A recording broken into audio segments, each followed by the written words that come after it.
Assalamu alaikum. Good morning to everybody. Today we are assembling in this morning at the fourth day of the training program. I hope and wish that you all are keeping fine. This morning we have with us Professor Nitya Rao. She has already joined us. Most welcome, ma'am, to this meeting. I'm really grateful to you that you have spared your time and you are directly communicating with us from UK. You are most welcome, and I'm really obliged. We'll be shortly starting the session. Before I will request you to go ahead with your presentation. Let me introduce yourself to my participants over here. Am I audible, ma'am? Yes, very well. Thank you. Okay, most welcome, ma'am. Most welcome. So, my dear participants, we have with us this morning Professor Nitya Rao. She is Professor of Gender and Development, School of International Development, University of East Anglia, UK. So, if you go for his schooling and all that, the education, she has done his BA honors in history from the University of Delhi, and she was topping there.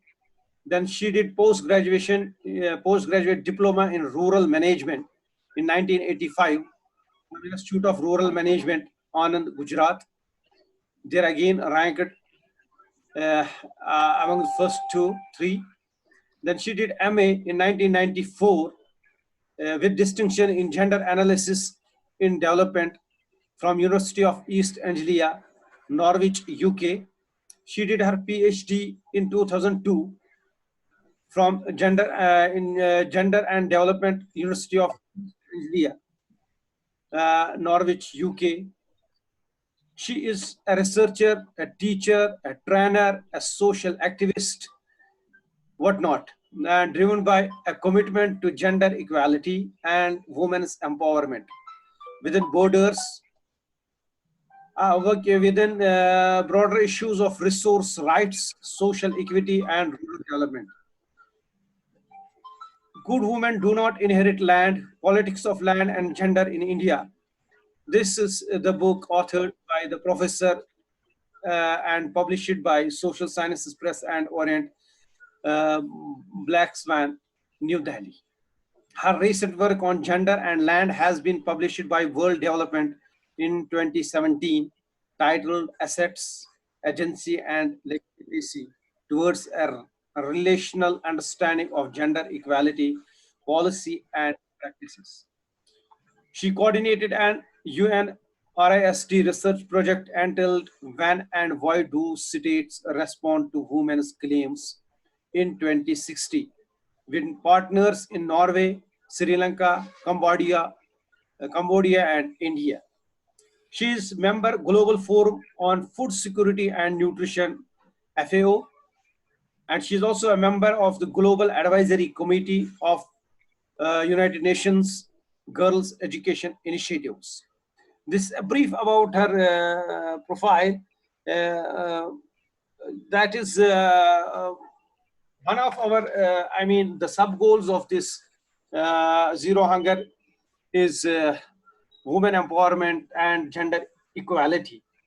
So this was in my mind, and that's I request Professor Nitya Rao, and she accepted our invitation.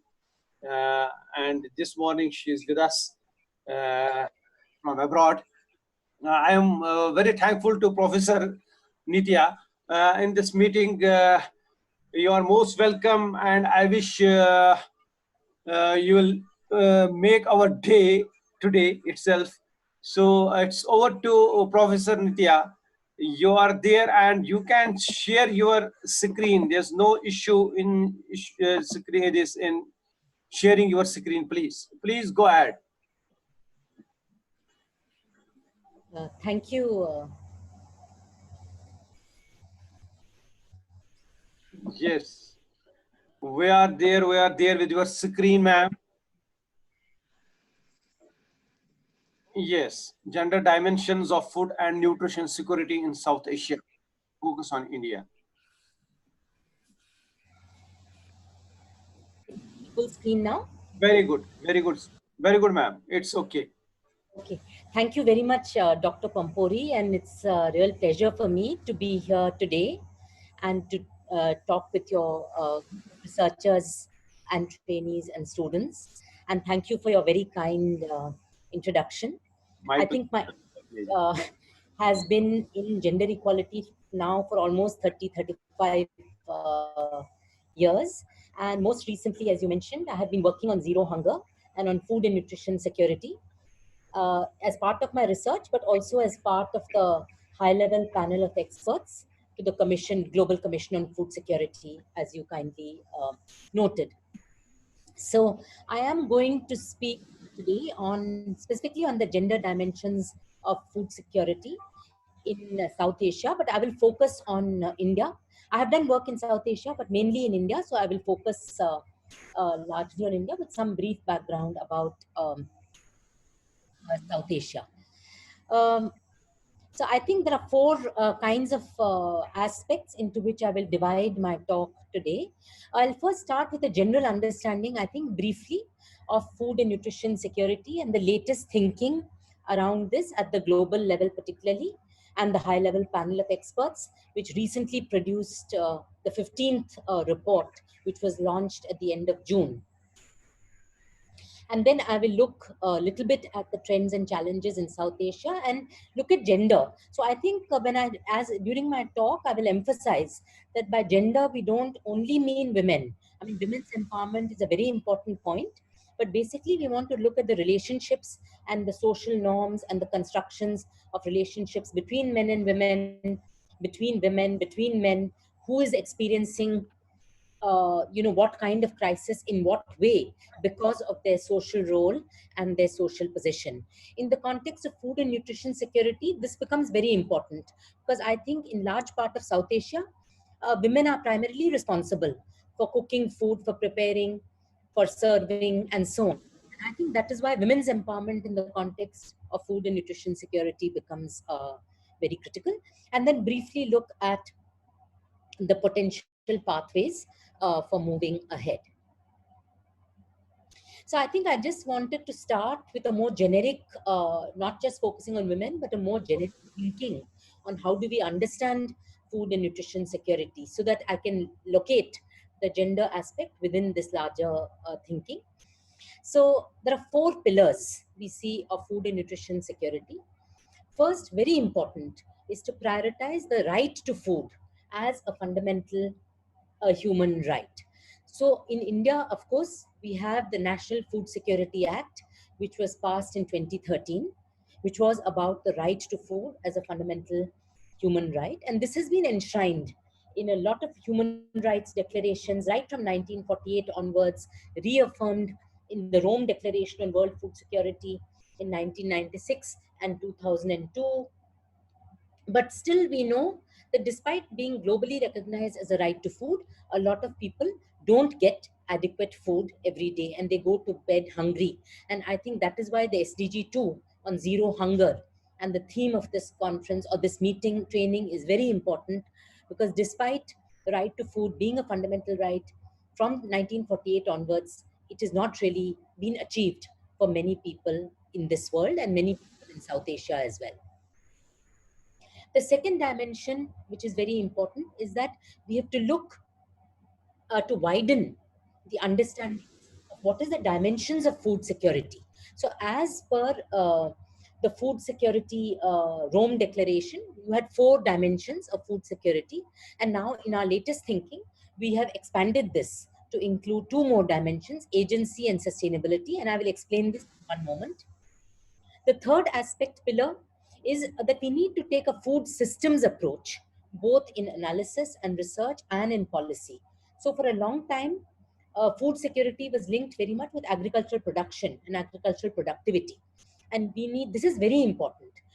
Beyond this, we need to move to food value chains, processing, marketing, consumption, and the final outcome in terms of enabling environment. Final pillar is really about thinking about, if we want to achieve this, then what are the critical policy shifts in terms of how do we need to really think about food policy in order to achieve food and nutrition security and the zero hunger goal for all. So I will talk a little bit about these concepts and then frame the rest of my presentation also in line with this thinking. So I've already spoken about the prioritization of the right to food and the various kinds of frameworks which have been there, but also that the implementation of this right to food is still very uneven, and much more needs to be done to uphold this fundamental human right. So the next, as I said, is the dimensions of food security. So the traditional dimensions of food security, as far as the Rome Declaration is concerned, really deals with availability of food, access to food, utilization of food, and stability of food, which is more short term. But what we have actually tried to argue in our new report is that using the same definition of food security, that is a situation where all people at all times have physical, social, and economic access to sufficient, safe, and nutritious food that meets the dietary needs and food preferences for an active and healthy life. So what we say is that this same definition, it can bring in two more very critical conceptual components. Availability, of course, is with sufficiency. It deals with production and productivity of food. And fortunately, in India, post Green Revolution, we have ensured that we have sufficient food stock. Even more recently, during this current pandemic and the lockdown and so on, one safety net or one really saving grace in India has been that there has been enough food stocks because of improved production and productivity. So that is availability.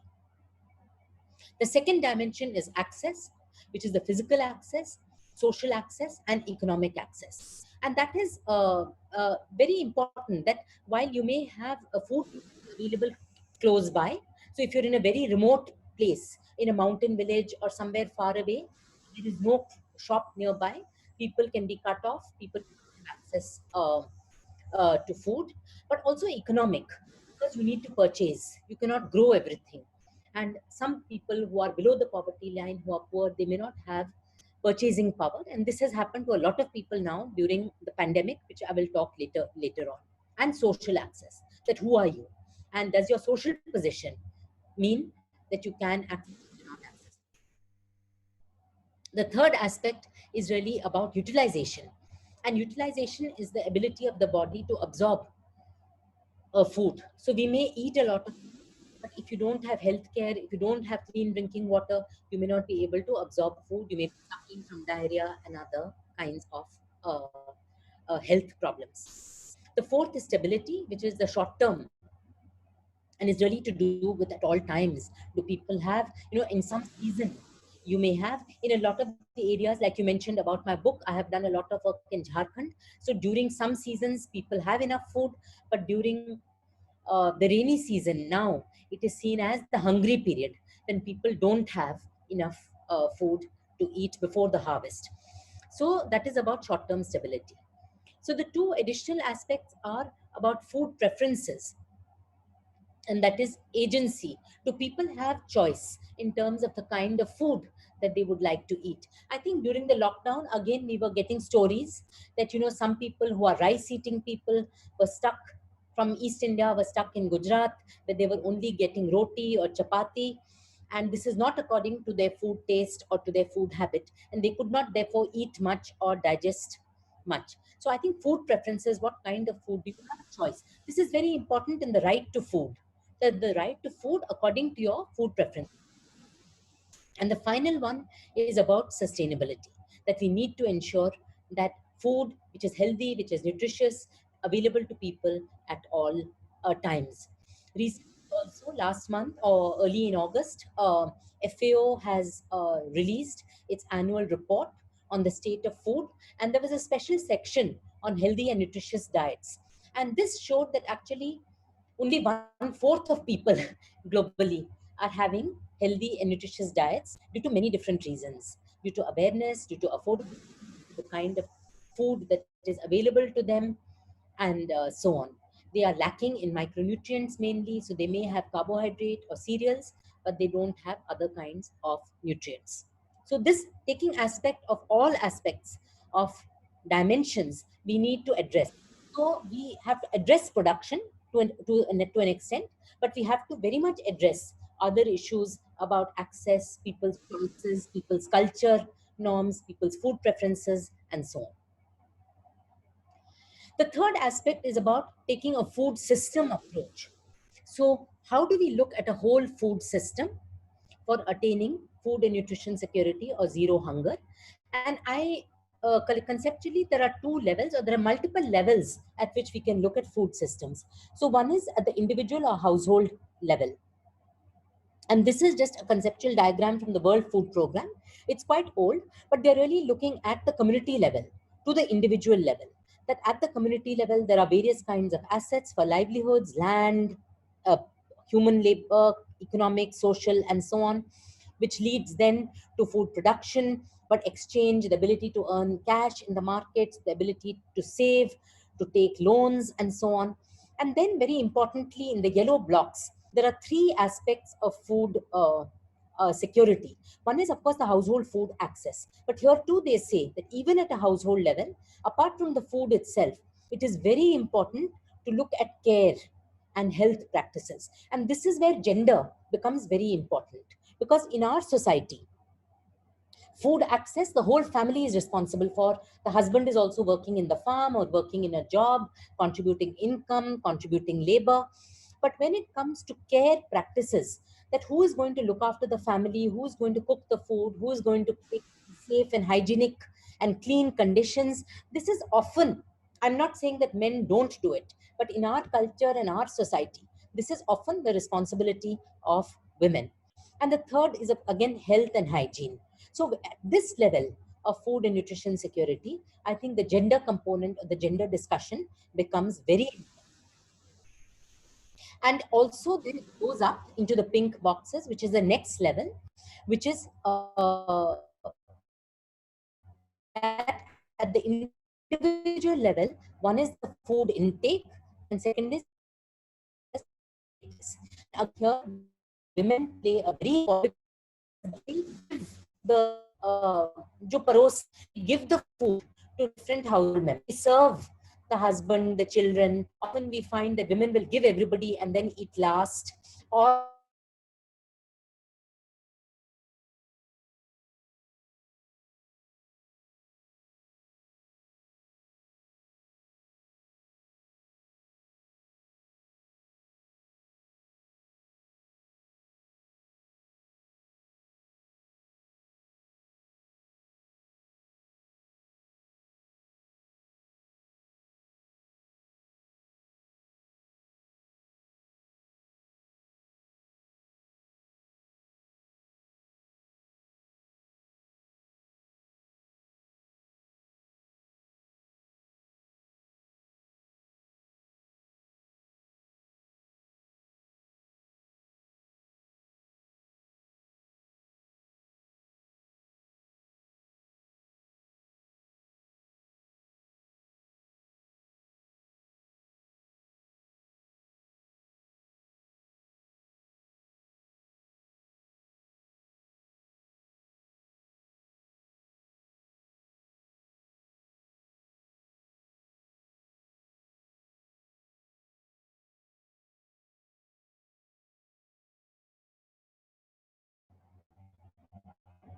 Thank you so much. I think there was a small problem in the middle.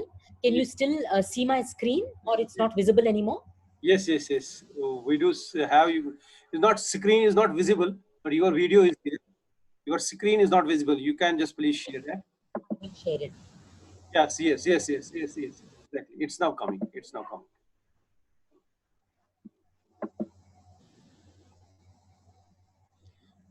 Yes.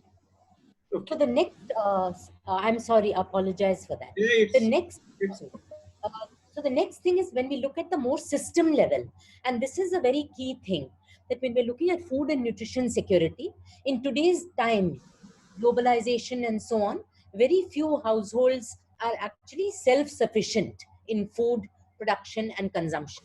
So most people are dependent on the markets, on the wider system. So even if we produce some food, we still need to depend on the markets for micronutrients, for some vegetables, fruits, and so on. So this is a framework which looks at the interconnections between the systems. So at the top in the blue boxes, we have many different drivers of food and nutrition security. So they are environmental drivers. In Kashmir, of course, and Ladakh and so on, you have high mountains, very high altitudes. It is not possible to produce all the time. So environmental drivers, climate change, this is very important. The infrastructure, what is the local storage, what is the roads, what is the transportation, that is very important. During this current pandemic, again, we see that because of lack of local post-harvest infrastructure, a lot of people lost their produce. They had to sell away, throw away vegetables, fruits, because they could not process it and they could not preserve it to sell in the markets after the lockdown. The third is about economic and market drivers, of course, about markets, how they are functioning, land tenure, and so on. The politics is very important. And I know that this is a sensitive issue in Kashmir, in Jammu, in Ladakh. We have been seeing, lot of disturbance, lot of conflict, lot of kind of restrictions that have been imposed over the past year, politically and otherwise, which has really made life difficult for a lot of people. This also is very important in this global framework of food systems for attaining food and nutrition security. So we need to acknowledge the problems that are there. We cannot hide them. Then social and cultural drivers, about what are the social norms. I think you said women's empowerment, gender norms, who can move, who can go to the markets, are there restriction on people, and so on. And demographic drivers in terms of migration, in terms of urbanization, in terms of changing age profiles. Are there threat factors that the youth, or are there disadvantages that the youth are confronting in today's time, and so on. So these are the drivers. Then in the center, you have in the orange color is really what we call as food environments. This is very critical because food environments include production of food. It includes access, availability, and physical access. It includes the food supply chains, the storage, the transportation, the packaging, the marketing. It includes also people's affordability. Do people have the money to buy? Is the food that they're getting acceptable to them? What kind of information do they have? What is the advertising? Now in India, you find in many poor rural areas, actually they are selling away the very high nutrient food like millets that they produce, but they are purchasing things that they see on television and on advertising like Maggie noodles and so on, which are less nutritious. Then food quality and safety, this is very important. That what is the quality? Are they getting good quality food? Is it safe food? And what are the policy conditions? And all of this food environment really contributes to the kind of diet that people have. The quantity of food, the quality of food, the diversity, that is the purple box, the safety, and the adequacy. So in India, we find that, and I will give you some, that a lot of people, we may be consuming different kinds of food, but because of poverty, because of affordability, actually it is not adequate in terms of our diet. So even if we have diversity, sometimes we may take, some fruit maybe once a month just for taste. Or in many parts of India, they may consume non-vegetarian food, chicken or mutton once a week or once a month.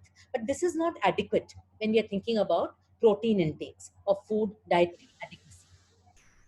So this purple box then leads to your final outcomes of zero hunger, nutrition and health outcomes. And of course, it has broader impacts in terms of economic uh, uh, aspect, social equity, and environment is very important.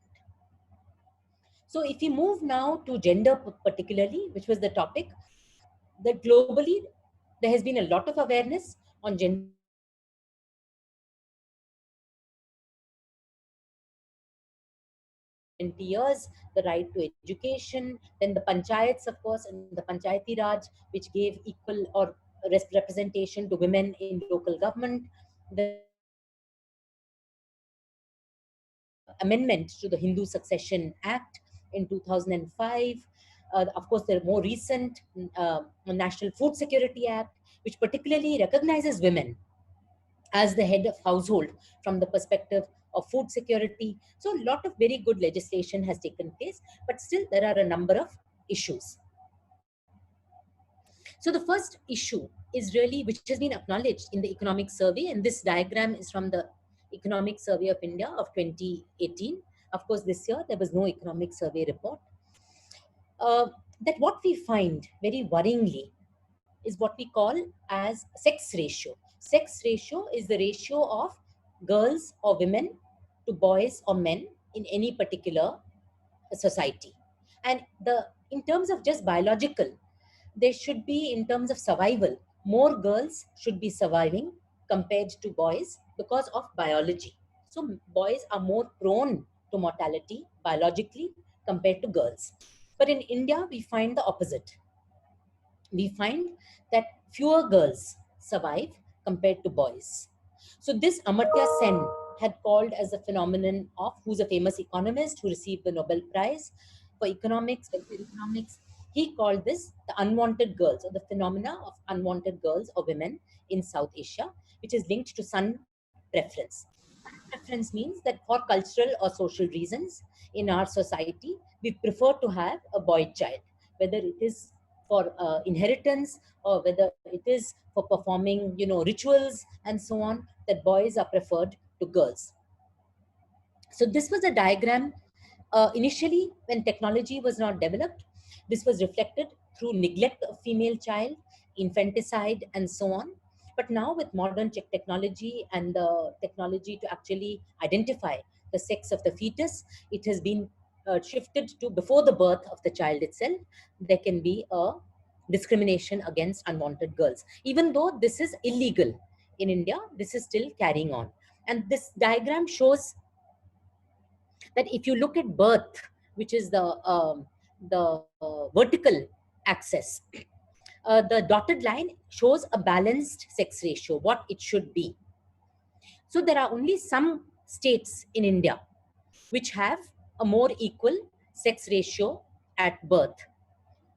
Meghalaya, Kerala, Assam, Manipur, Arunachal Pradesh, more in the northeast. The horizontal line shows the sex ratio of the last child. And therefore, we find in India that while a lot of the states in India may not bother for the birth of the first child, they don't bother whether it is a boy or a girl. But by the time it is, if they have daughters first, it is fine. But by the time there is the second or the third child, the discrimination increases. So the sex ratio at birth of the last child, again, it is the same states of the Northeast and Kerala which do well. To some extent, you also have Tamil Nadu, Tripura, West Bengal, and so on. And Jammu and Kashmir is not bad. It is just a little bit above the line in terms of the sex ratio of the last child. There is not that much discrimination. As you can see, Haryana, Punjab, Rajasthan, Gujarat, Uttarakhand, Delhi, these are really doing very badly in terms of female sex ratios.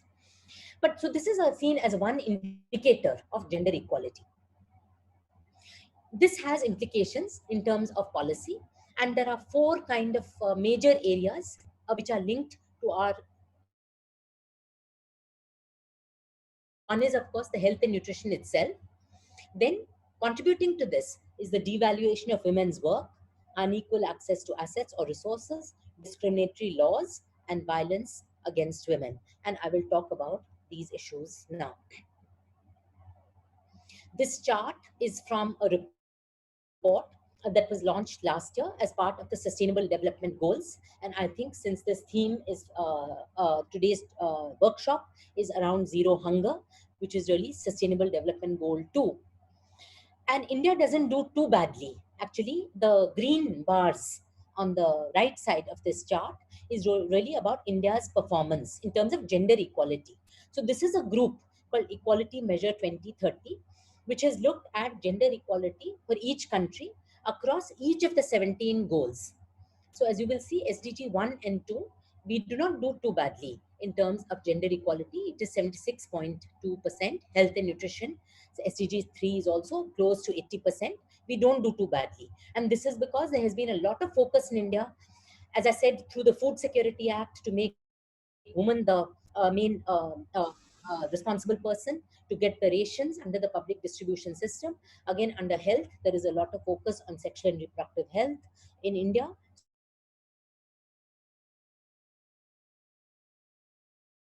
So where we do very poor is in terms of climate action, industry, infrastructure, innovation, and also we do badly even in terms of the gender equality goal itself, but also in terms of women's work and economic growth, and in terms of urban areas where discrimination is really bad against women and girls.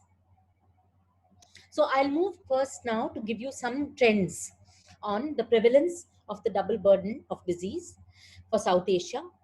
And as you will see, it's quite interesting that compared to all our South Asian neighbors, except perhaps for Pakistan and Bangladesh to some extent, India does, despite having a high growth rate, doing better economically, we are doing quite badly in terms of anemia for pregnant women. I think we are one of the worst. Again, in terms of undernutrition of women, India, almost 24% of Indian women are undernourished. Overweight figures are also high, as are obesity figures. This is from one of the latest reports. If we look at trends and prevalence of underweight amongst women,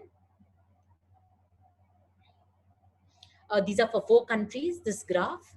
We can see Tajikistan is at the bottom. It has been doing well. But Bangladesh has made tremendous progress in terms of improving underweight. It has even beaten India. So India is still very much stagnant in terms of dealing with women's underweight. If we look at stunting under 5, that is your height for age by district. This is a map prepared by IFPRI. You will see that actually some part of Kashmir, no data is available, but for other parts, actually it does quite well. It doesn't do too badly in terms of prevalence of child stunting. It comes under green. But if you look at rest of North India, you find red, very high prevalence of stunting. Again, Southern India doesn't do badly. So this also points to the fact of my talk, that what are the reasons that is leading to this? It is really about women's status and the gender dimension. So wherever we have slightly better gender relations, as in Kerala, Southern India, Odisha, uh, we do bit better in terms of child stunting compared to other areas. But the sad, unfortunate thing is that where it is very high, most belong to rural farming households. So this is really a dilemma.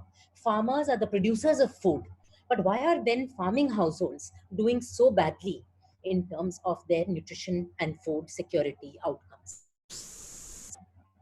This is a very recent chart, and this is what I was talking when we think about food systems is very important. So why are farming households doing badly? If we take a food systems approach, as I had explained earlier, it has got something to do with the other aspects of the food system in terms of markets, in terms of prices, in terms of affordability, in terms of enabling environment. Now, this map is very worrying. It is from a Government of India Food and Nutrition Security Analysis of 2019, which is really about minimum acceptable diet. And very few places have, for children, only 5 to 10% of children between 6 to 23 months, so up to 2 years, have a minimum acceptable diet. I think Jammu and Kashmir, Kerala are exceptions, and to some extent, Tamil Nadu and Puducherry. But for the poorest 30% in India, consumption of all food types is below the recommended dietary allowance. And of course, our rural people, our producers, are part of this group. So I will briefly deal with the four components which I have spoken about. One is women's work. So we know that there is a women's work, particularly in agriculture. We have a feminization, and this is from a World Bank source about the percent of women employed in agriculture. Very high across our region, more than 50%, sometimes more than 60 to 70% as well. The problem is that while women are working, this work is often unpaid work because they are working in household farms as labor. They don't have access to land rights or whatever. They are either unpaid or they are underpaid workers. So they work very hard, but they don't necessarily get an income from this. Their work is mainly invisible. Secondly, it is very labor intensive. Lot of drudgery in women's farming work. A lot of the mechanization that has taken place, like in tractors and so on, harvesting, has replaced male work or has supported male work. But weeding, transplanting, many activities that women do, there is no good support. And post-harvest work particularly, there is no good mechanization. So this labor-intensive drudgery work has potentially negative on their health. The third very important aspect is, apart from having such a big performance or role in agriculture, more or less across India, they are responsible for all household work, collection of fodder, collection of fuel, collection of drinking water, cooking, grinding masalas if there is no electricity, and so on. So a lot of very time intense work for domestic work.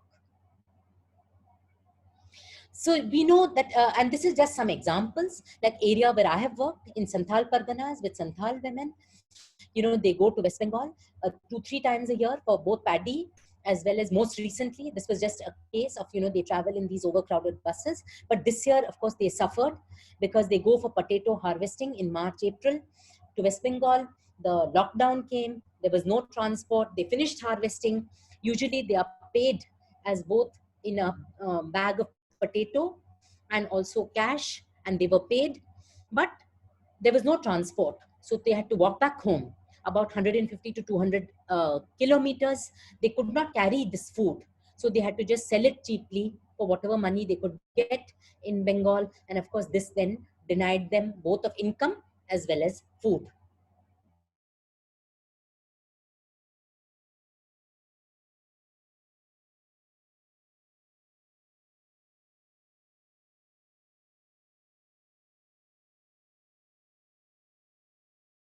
Time, 8 hours, 7 hours, they're working in this. Then they have to come home, buy food for the income that they get, and then also ensure household food security, cook, clean, feed, and so on.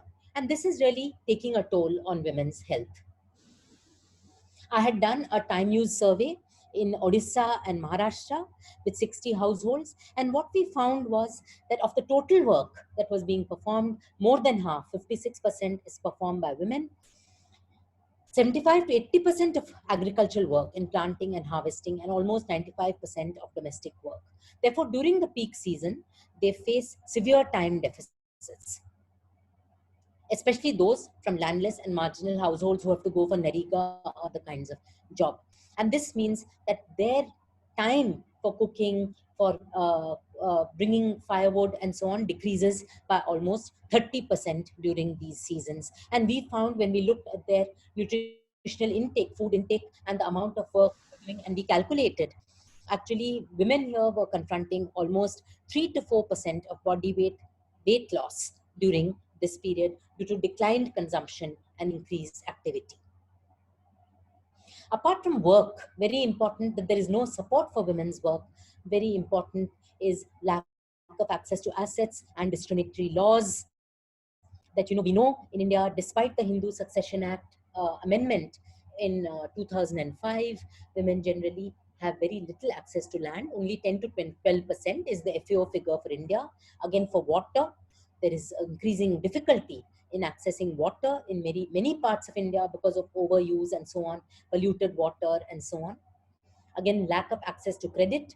a study that I did showed that only about 2 to 4% of Kisan credit cards are in the name of women, even though, as I have just said, that they do more than 50% of agricultural work. So they don't have access to land, to water, to credit, to technology, to farmers' cooperatives. And very important also, because their work is invisible, they also don't have social protection like unemployment benefit. I mean, Nariga is there, but apart from that, pensions, other kinds of benefits, they don't have access to because of informal employment. Of course, this is true for men also who are in informal employment. And just today, I was reading in the newspaper that almost 50% due to lockdown, people in urban areas and rural areas lost at least one member of the family, usually a man, lost their job and did not have any income. So the incomes of people during these last 3 or 4 months have almost halved. So this was quite a shocking figure, that even though the government has been giving some extra free rice and so on, it is not enough compensation for almost 50% halving of income. I was reading today that from 18,000 a month in Tamil Nadu, the income declined to 9,000 a month. So the government was giving, of course, 1,000 rupees along with a public distribution system of 500 rupees to women's Jan account. But this is not a compensation if they have lost 9,000 rupees. You can imagine how much the consumption would have declined. And of course, women will be the worst affected through this. The other thing is lack of adequate childcare and healthcare services. So, as I said, women are performing double work, especially during in agricultural work and domestic work, and they don't have time for domestic work, for looking after the children. And this means that the children are just left, they are not properly fed. So the reason why our rates of child stunting and child wasting and child undernutrition are so high, partly is that lesser food is there. But a big reason is that women are not having time to feed the children because they are so busy working. So there have been studies that have shown that if Anganwadi workers or helpers, or if there can be somebody to feed the child regularly at every 3 hours of 2 hours interval, then we will really be able to address child nutrition. In our rural areas, we really need to focus on adequate child care services to look after the child, to feed the children when the mothers are working. Middle class households, we can send our children to creche, but for poor people, this is not an option. The final issue is about violence, that we know from data in India that very high levels of physical violence prevalence. And during the last few months of lockdown, because of stress, because of not having jobs, because of income declines, violence, men are at home, women don't have incomes, they're not able to cook properly, violence has increased. And through our earlier surveys, I have called this as food violence, that this is seen as acceptable. If the woman doesn't cook properly or is not able to cook on time, and the man comes home from work, he expects that there will be some food that is cooked and served by the wife. If she's not able to do this, this is seen as a justifiable reason by women as well, कि हम ठीक से खाना नहीं बना पाए या नहीं दे पाए. So it is legitimate that the husband gets hungry and kills and beats. And this is now, of course, increased because, and we also know second thing, that when there are other kinds of violence or other kinds of tension or stress, like at currently, that men are not able to earn, they're not able to go out, this also leads to increased frustration, which then reflects itself as violence against women.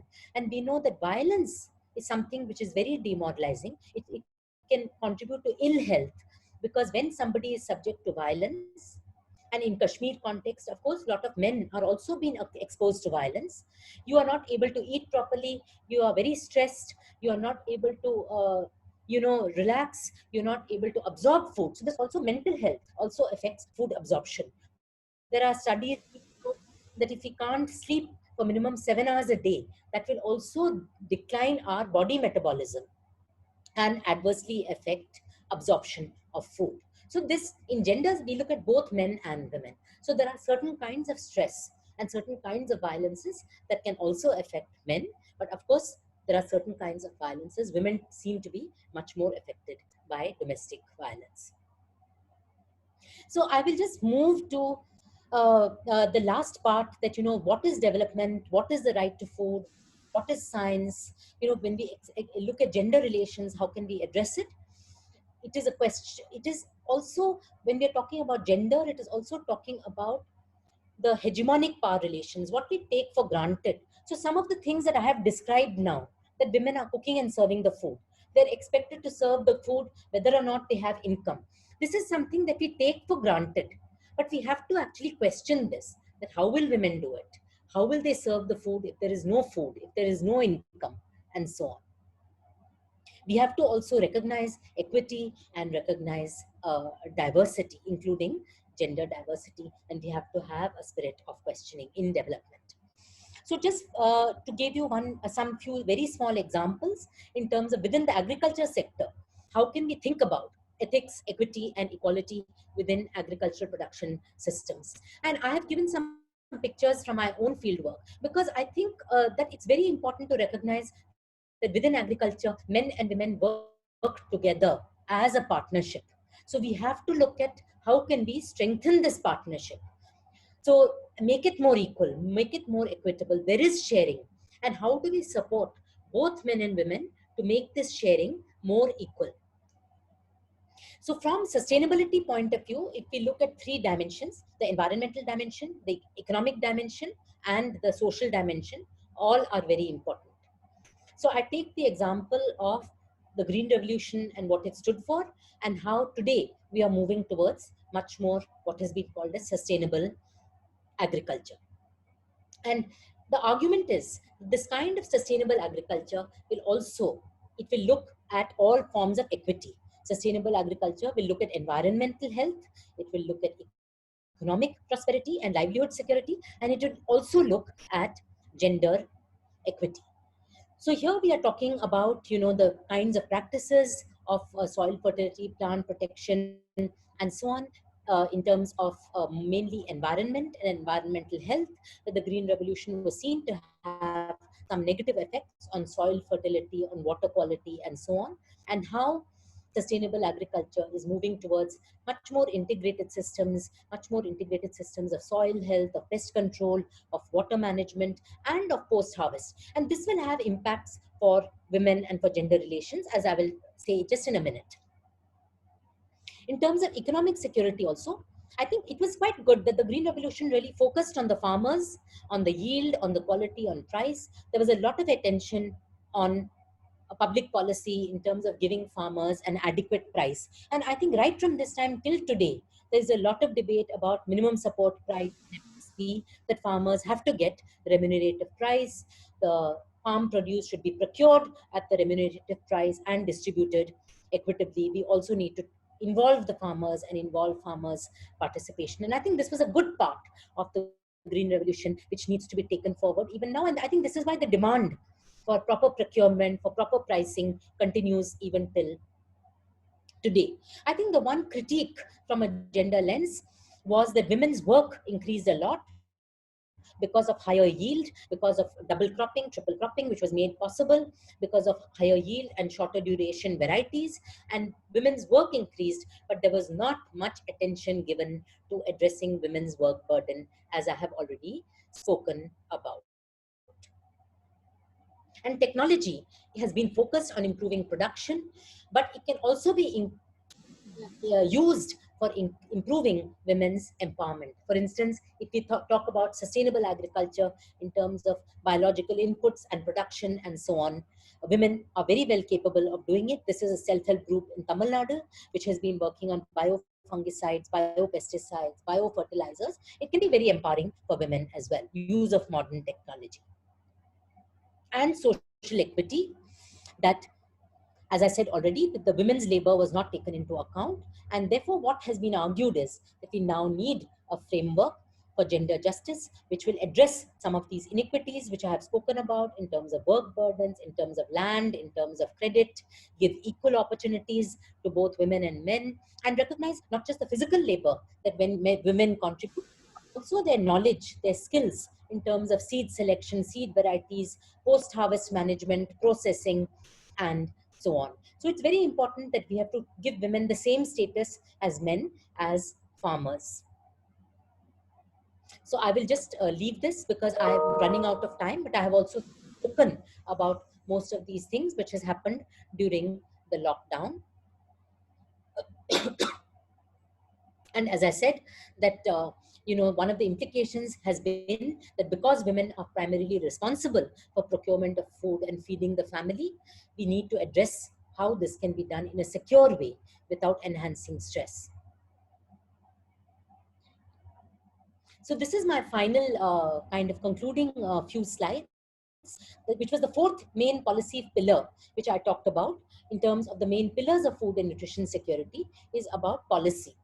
And here, as I said, we need really to make some key policy shifts, which I think, since agriculture is a state subject, I think even in your own context, in Kashmir and so on, you can think about looking at FSN only as a sectoral issue related to agriculture, to a much broader issue that looks at other policies, other sectors, whether it is marketing, whether it is trade, whether it is exports, whether it is health, whether it is education, and so on. Secondly, we have to focus from only reducing hunger and undernutrition through a provision of rice and wheat or basic cereals, to really focusing on malnutrition in all its forms, on micronutrients, vitamins, iron, because more than 50% of Indian women suffer from anemia, as I said, and in South Asia. So we need to focus on all forms, on healthy food, on healthy diets, not just on cereal provision. Third is, apart from agricultural supply is very important and agricultural growth, but we need to also take a much more food system approach. What kind of information, advertising, knowledge, infrastructure are we contributing which can support the food system as a whole? And finally, while we have so far focused on global solutions, it is very important to think of context specific solutions. I think in your own context, given the environment, given the mountains, given the kind of conditions, political, other conditions, as I said, the drivers that are there, solutions have to be found which will work within the local context. So looking ahead, I think a lot of you come from agriculture, animal husbandry backgrounds, and I think some of the recommendations that we made in the global narrative report, I'm not going through all of them, but I'm picking up two or three recommendations which might be relevant in your own context, in terms of how do we move to a thinking around food systems. And also, I think coordination, what has been very evident from the pandemic and the events this year, that how can we transfer control, transfer agency to the much more local level of the panchayat, of the local bodies, in order to give them the responsibility for ensuring food and nutrition security at the local level, in order to take care of contingency, whether it is because of lockdown or conflict or anything else, that how can we have a diversity of food production systems and cropping patterns. So how can the production system take into account the needs for food and nutrition? So it is moved from monocropping to much more diversified cropping systems, where you have some vegetables, fruits, protein, everything included in the farming system from a nutrition perspective. Secondly, how do we reduce food losses and waste, especially post-harvest losses, through technology, through food value addition facilities, storage. Of course, Kashmir is renowned for apples, very nutritious. How can we make sure methods to prevent losses and to enhance incomes of local communities, and focus on responsible, what Dr. M.S. Swaminathan, who was known as the father of the Green Revolution, has called the 4 C's, or responsible conservation of environment, cultivation, so we are not overutilizing our natural resources, consumption, how do we make sure we have a balanced, healthy diet, and commerce, it has to be responsible. So whatever may be agricultural marketing is very important for incomes, but it has to be responsible and not exploitative. Second aspect is that how can we shift to much more sustainable production methods, including agroecological approaches, making viability of organic or other farming systems, use of much more sustainable technology, like biotechnologies, biopesticides, biofertilizers. And I think within agriculture universities, veterinary universities like yourselves, you have the capacity to really make a difference in terms of research on the viability of some of these technologies, how will they be produced and how will they be taken into the field, do cost benefit analysis and so on, that are these methods really viable from a long term perspective. I was reading recently that Himachal Pradesh has said that by 2022 they want to make Himachal Pradesh much more shift towards sustainable farming and agroecological and natural farming approaches and so on. And finally, the engendering the agricultural research and practice. I think that because if we recognize that women are also farmers along with men, they have different roles and parts that they play in the value chain, then whenever we are doing our research or developing new technologies or improved varieties or practices, we need to think about farmer not as man alone, but as women, men, young, old. So we build adequate technologies. We take care of how much time is needed for something, what is the kind of drudgery, what is the labor that is required, how can we help them. These considerations have always to be in our mind. And finally, of course, I think I was very happy. I accepted this invitation also because I very firmly believe that we have to have, the public sector, our universities, our state universities, our public sector has to invest in research, training, and services to ensure equitable access and well-being to all of us, to all citizens, men, women. We cannot leave it to private sector because private sector is profit oriented. It will go wherever profit is there. It will not look at issues of equity, of issues of equality, and of issues of well-being for each one of us, whether it is woman, man, child, old, everyone. We have to take account equally as equal people in our society. Thank you very much for listening to me. And I would be very happy to take any questions or comments that you have. Thank you very much, ma'am. Highly grateful to you. I think it's the right time for the participants to have some interaction. Anyone who wants to have interaction with Professor, please raise your hands. So that, yes, there is Muhi again. Muhi, you just unmute yourself, please. Yes, Muhi, unmute Yes, sir. yourself. Assalamualaikum, sir. Am I audible, sir? It's not properly, but okay, you get. Am I audible? Yes, yes, yes. Okay. I'll first have this question, not question, but just a query. I would like to, ma'am, to answer this.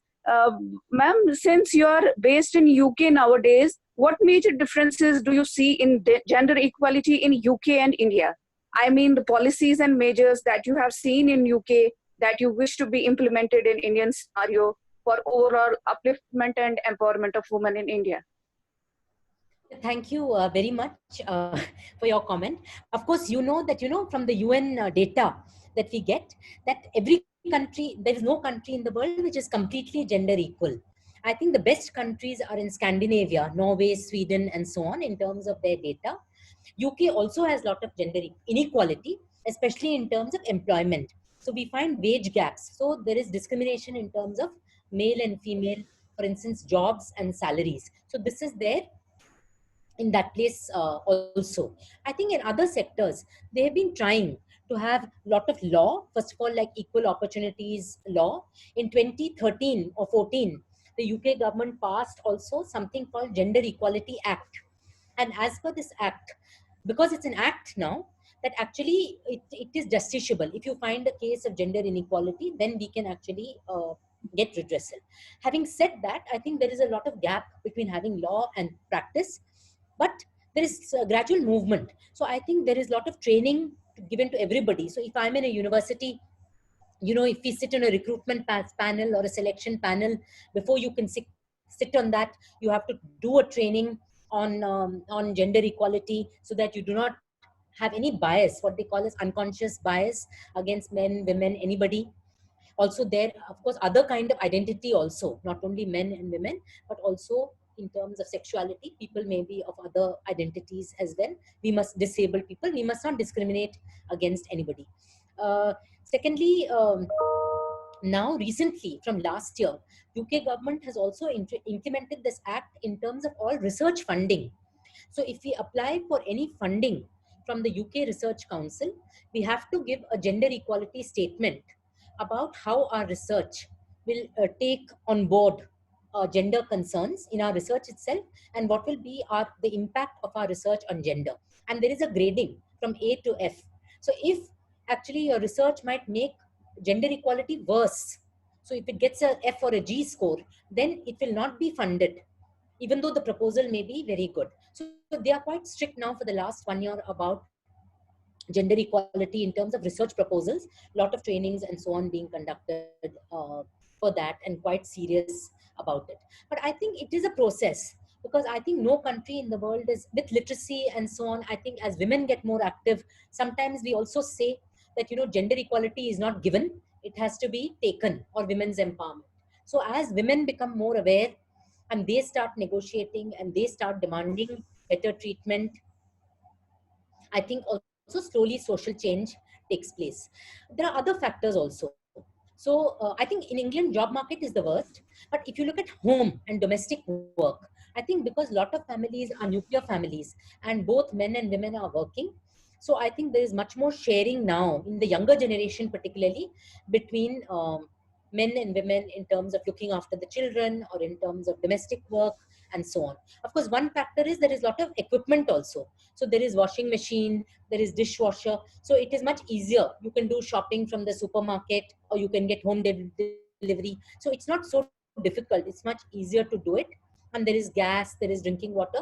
But there is definitely more cooperation that is coming into being. I think this is a slow process. There is change that is happening, but it is not also a perfect society. I think in India also, first of all, we have to have a legal framework which will recognize men and women and their entitlements much more equally. Of course, fundamental rights of the Indian Constitution is there, that all people are equal, all people in India are equal, but still it is not really implemented.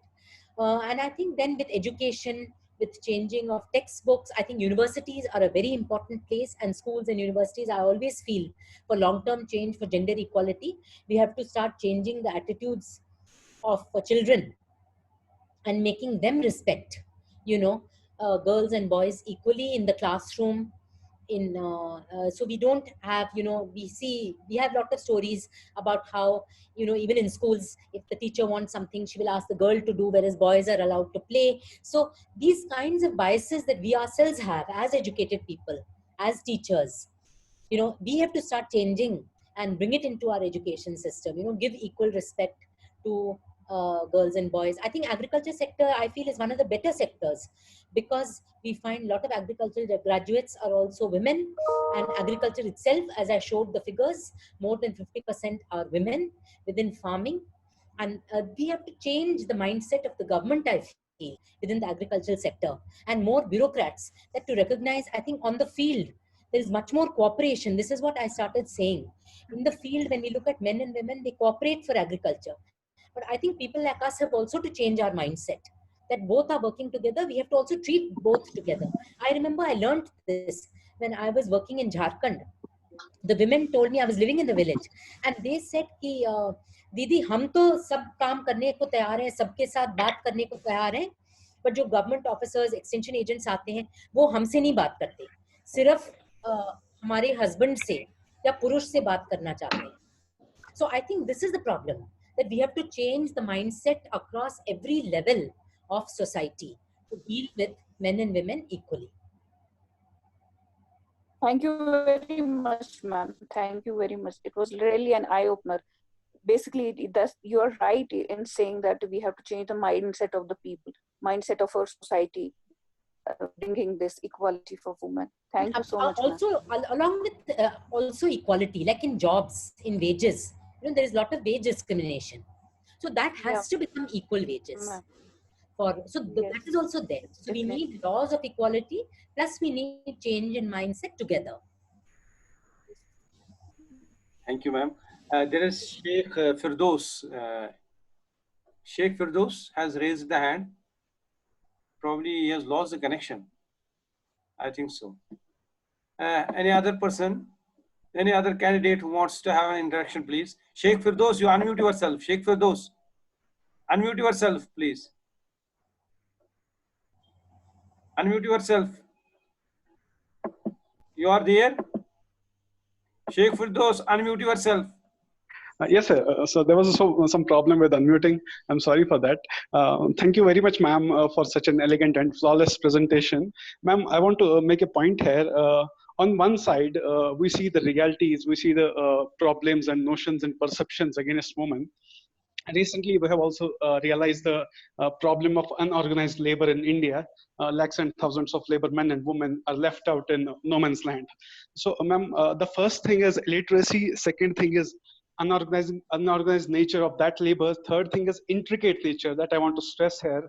All the things related to women are so intricately related that from a birth of a girl child to her upbringing, her education, her marriage, then it starts from a parental and grandparent generation. It comes to next generations.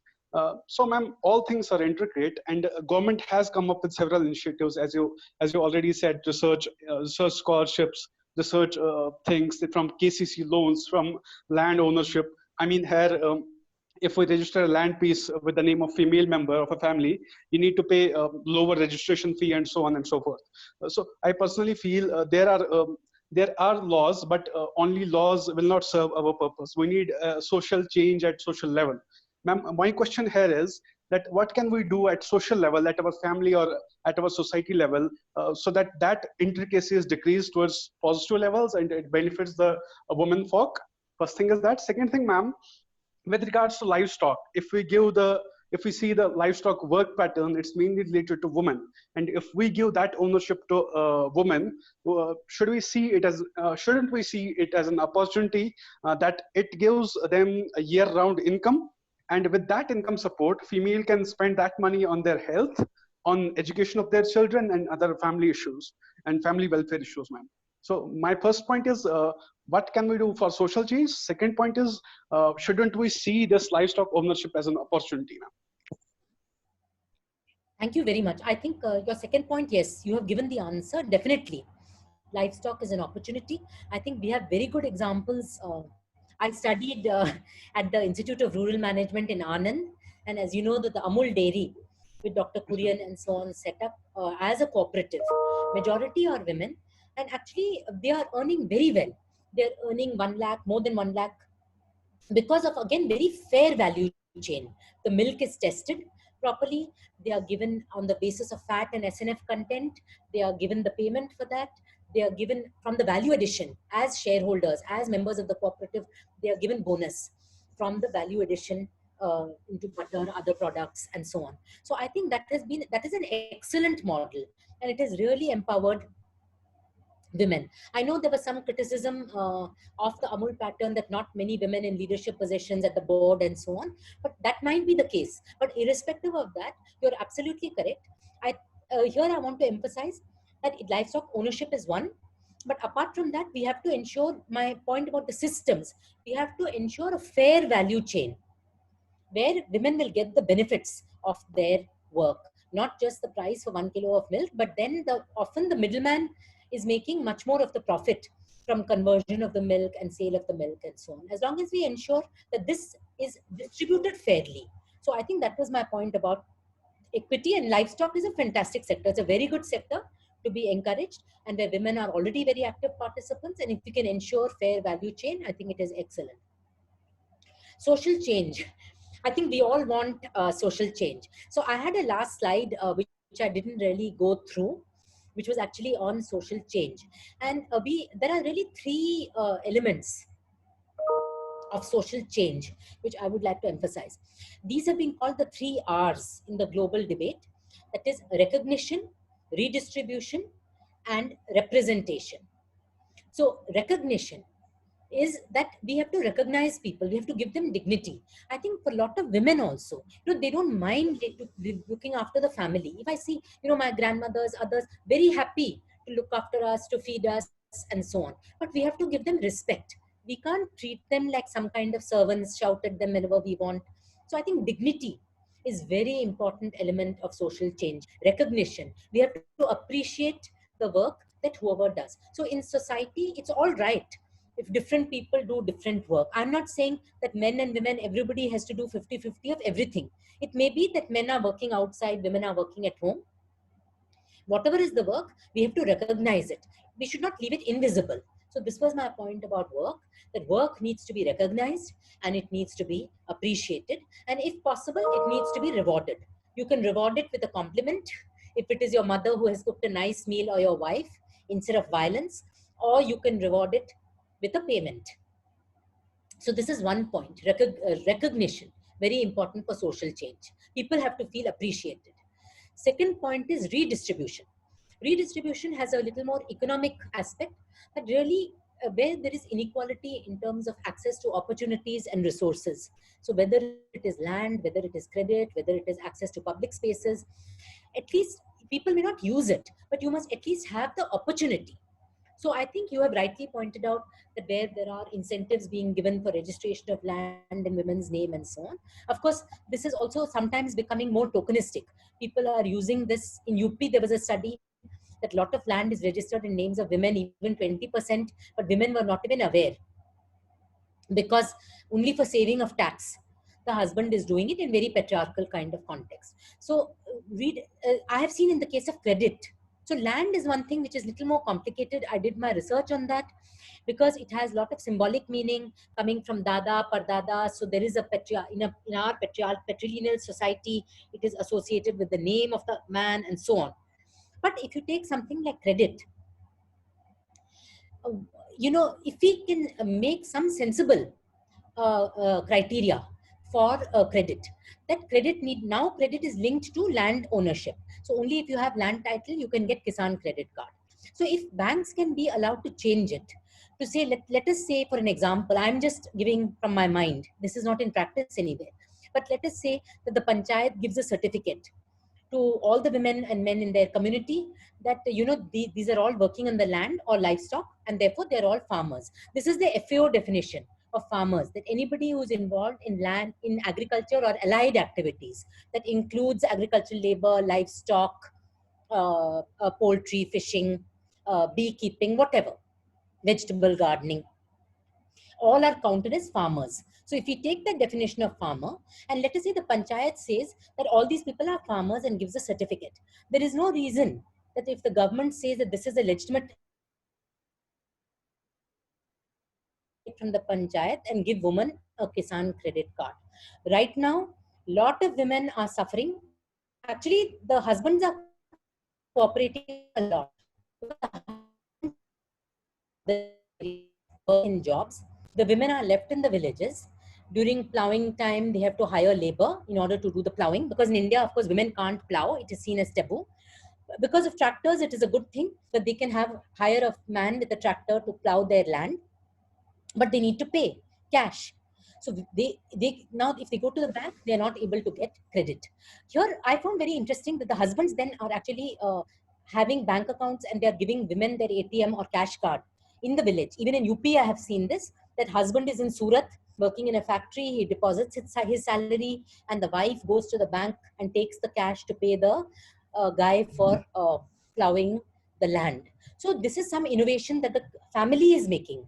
But what I'm saying is that the system has to make also. The system has to think of a way that if supposing the husband is not that educated, or he is not that supportive, and he's not giving the wife the card, or the father-in-law is more strict, he doesn't allow the wife to go out, there is a problem. So it should be an entitlement.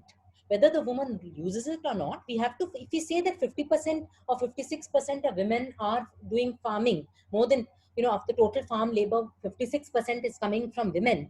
So they are more than half the farmers in India, then we should have equal entitlement, and we have to find a way. And where you have a will, I think where there is a political will, the way is possible. So I'm just giving a small example. No, we need not change all land rights, make everything equal. Even without that, may be an ultimate goal. That may take 20 years, 50 years. Because, even now, from 10% to 12%, with all this incentive, it has increased land rights or land holding of women. So we have to be innovative. We have to be creative in order to find. So that's the second part, redistribution. How do you give equal access to opportunities and resources. And the third is representation. Representation is really nothing but listen to what women say, listen to women's voice. We give them an opportunity to speak. When we have meetings, we also ask them what they need, and we respond to that. So the example that I gave from Jharkhand, the women were telling me कि हमको ये सब चाहिए पर हमारी बात कोई सुनता ही नहीं है. I think that is what we have to change. They may be illiterate, but they are not stupid. They have knowledge of farming, they have knowledge of livestock. We have to consult with them. What is it that they find useful and helpful? And that was my last point about engendering research, policy, and practice. That we have to listen to their voice, listen to what their need is, and then adjust or frame our research also to respond. Ask some of the questions which are problems for them. If they say, ki, Acha, this cow, I need to look after it, or how can I improve its nutrition or give it better feed at lower cost? How do I cultivate a particular fodder variety? Or how do I chop the fodder with less drudgery? So those are the needs. We have to do research in order to support them. I think that is where we are moving towards gender equality in terms of listening to women's voice. So I think social change can come with these three principles if we keep in mind: recognize and appreciate, redistribute to the extent possible, and represent. Listen to them, take their voices on board. Yes, ma'am. Thank you. Thank you so much, ma'am. I feel like specialized works for gender are there. Like if you ask men to take care of upbringing of a newborn child, he may not even be able to catch hold of that baby properly. Only woman can do that. She is specialized in that. Similarly, there are some works which man, like physical works, which man can do better. I'm not saying it is universal, but it is there. Ma'am, you said, ma'am, women are not being listened. Like government of India or any government can take initiatives like appointing a female officer that she will meet maybe fortnightly or monthly to female folks and listen to their problems so that they will be given due representation, ma'am. Then, ma'am, you said a tokenistic thing. That's why I asked about it's a social issue that we need to deal with at the social level. Ma'am, you very rightly and very perfectly answered that. Thank you so very much, ma'am, for the presentation and the answering my queries, ma'am. Thank you so much.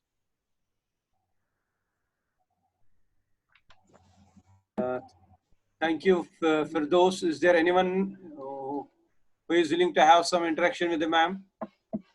Is there any, please? Yes. Dr. Shoaib Nisar. Shoaib Nisar is going to have some. Yes. Shoaib is there? Shoaib Nisar, you want to say something? You unmute yourself, please.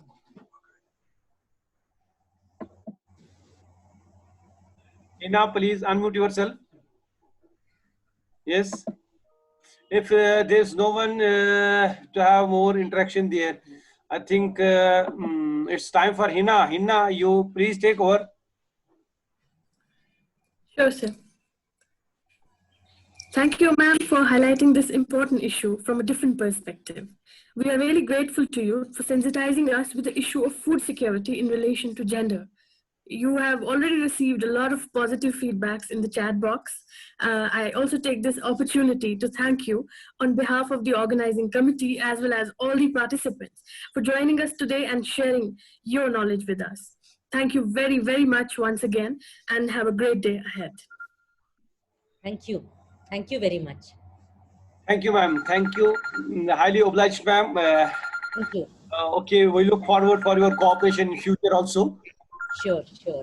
Thank you. It will be my pleasure. So nice of you. You have really made our a morning today. Thanks a lot. Thank you. Bye. Bye. Okay, participants, we are ending the meeting over here. We'll be assembling at 4. We have one speaker from USA. He's an agriculturist, and I think we are happy to have him in our afternoon session. Please be before in time. You are taking much time. See, when the ma'am joined our session, there were only 4 or 5 candidates, and then when she started her lecture, we were only 30. And then at the end, we are now 60. So please be there 5 or 10 minutes before. When our speaker can be there 10 minutes before the session, why we cannot be the participants? Please be there before time and take it seriously, please. So we'll be meeting at 4. Till then, stay safe. So I am ending the meeting here.